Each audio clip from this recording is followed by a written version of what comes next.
नमस्कार साथियों, online classes में एक बार फिर आपका स्वागत है। आज लेते हैं आदिकालीन साहित्य का वर्गीकरण।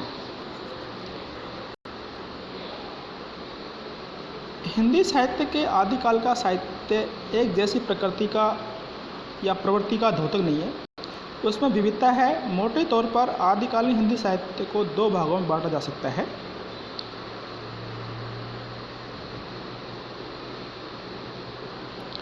पहला है अपभ्रंश प्रभावित हिंदी रचनाएं और दूसरा अपभ्रंश प्रभाव से मुक्त हिंदी रचनाएं। तो पहले लेते हैं अपभ्रंश प्रभाव से युक्त हिंदी रचनाएं। इसमें है सिद्ध साहित्य, श्रावकाचार यानी जैन साहित्य, नाथ साहित्य, राउलवेल इसको गद्य पद्य या चंपू भी कहते हैं, उक्ति व्यक्ति प्रकरण, भट्टेश्वर बाहुल रास, हम्मे रास और वर्ण रत्नाकर।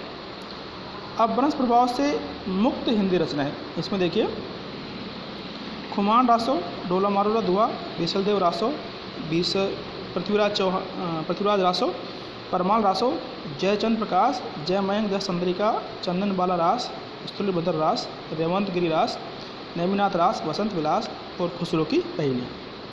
अध्ययन की सुविधा की दृष्टि से उपयुक्त सामग्री को निम्नांकित वर्गों में विभाजित किया जा सकता है। पहला है सिद्ध साहित्य। इसमें 84 सिद्धों की वे साहित्यिक रचनाएं हैं जो तत्कालीन लोक भाषा हिंदी में लिखी गई हैं। सरहप्पा, लुइप्पा, विरूप्पा, कर्णाप्पा, कुकुरिप्पा, तांतिया आदि सिद्धों की रचनाएं इस कोटि में आती है। दूसरी है जैन साहित्य। इसमें वे हिंदी रचनाएं हैं जिनमें जैन धर्म की कथाओं, दार्शनिक मंतव्यों व उपदेशों को आधार बनाया गया है। श्रावकाचार, भट्टेश्वर बाहुल रास, चंदन बाला रास, स्थूलभद्र रास, रेवंत गिरी रास, नेमिनाथ रास इसी जैन साहित्य में आते हैं। तीसरा है नाथ साहित्य। इसमें है इसके अंतर्गत गोरखनाथ, चौरंगीनाथ, गोपी चंद्र, भर्तरी आदि हठ योगी कवियों की रचनाएं सम्मिलित की गई है। चौथा है रासो साहित्य। इसमें सभी रासों व रास नामों वाली पुस्तकें रासो साहित्य का अंग नहीं है। रासो साहित्य में वही रचनाएं ली गई है जिनमें राजाओं की वीर गाथाएं मिलती है, यथा हमीर रासो, खुमान रासो, बीसलदेव रासो, पृथ्वीराज रासो आदि।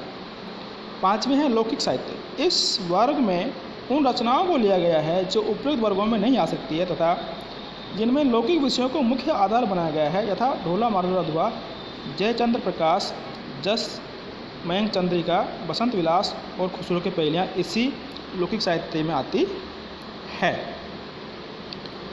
अब लेते हैं आदिकालीन साहित्य की प्रवृत्तियाँ। हिंदी साहित्य के आदिकाल में अनेक प्रवृत्तियाँ एक साथ दिखलाई देती है। कुछ रचनाओं में वीर भावों की अभिव्यक्ति हुई है, कुछ में श्रृंगार और वीर सम्मिलित रूप में व्यक्त हुए हैं। कुछ ऐसी भी रचनाएं हैं जिनमें धर्मोपदेश, नैतिकता, योग साधना आदि का निरूपण हुआ है। कुछ रचनाएं लौकिक साहित्य से जुड़ी हुई हैं जिनमें श्रृंगार और प्रेम की अभिव्यक्ति हुई है। फिर भी आदिकालीन साहित्य की प्रमुख प्रवृत्तियों को निम्न रूपों में लिखा जा सकता है। जैसे पहली है वीर गाथात्मक प्रवृत्ति। आदिकालीन साहित्य की प्रमुख काव्यगत प्रवृत्ति है राजाश्रित कवियों ने युद्धों की मानसिकता में राजाओं और राजयोद्धाओं के साहस, शौर्य, पराक्रम एवं उत्साह के वर्णन में कवियों की रुचियां अधिक ही मुखरित हुई है। युद्ध भूमि में सैनिकों की कलात्मकता, विरोधी पक्षों की हीनता और राजभक्ति के निमित्त उनकी वीरता की अतिरंजित अभिव्यक्ति देखने को मिलती है। दूसरी आदिकालीन साहित्य की प्रवृत्ति है श्रृंगार भावना का प्राधान्य। आदिकालीन साहित्य में वीरता, युद्ध, परस्पर वैमनस्यता एवं शत्रुता के वर्ग के वर्णन के साथ सौंदर्य, प्रेम, श्रृंगार जैसी भावनाएं भी थी। पृथ्वीराज रासो जैसे वीर ग्रंथ में भी प्रेम तत्व की प्रधानता स्वीकार की गई है। लौकिक साहित्य ढोला मारूला दुहा, वसंत विलास जैसे काव्य ग्रंथों में श्रृंगार भावना आदिकालीन श्रृंगार काव्य परंपरा की विस्तृति का परिचय देती है। अधिकांश कवियों ने राजकीय प्रशंसा के साथ साथ सौंदर्य शोभा की भी अभिव्यक्ति की है।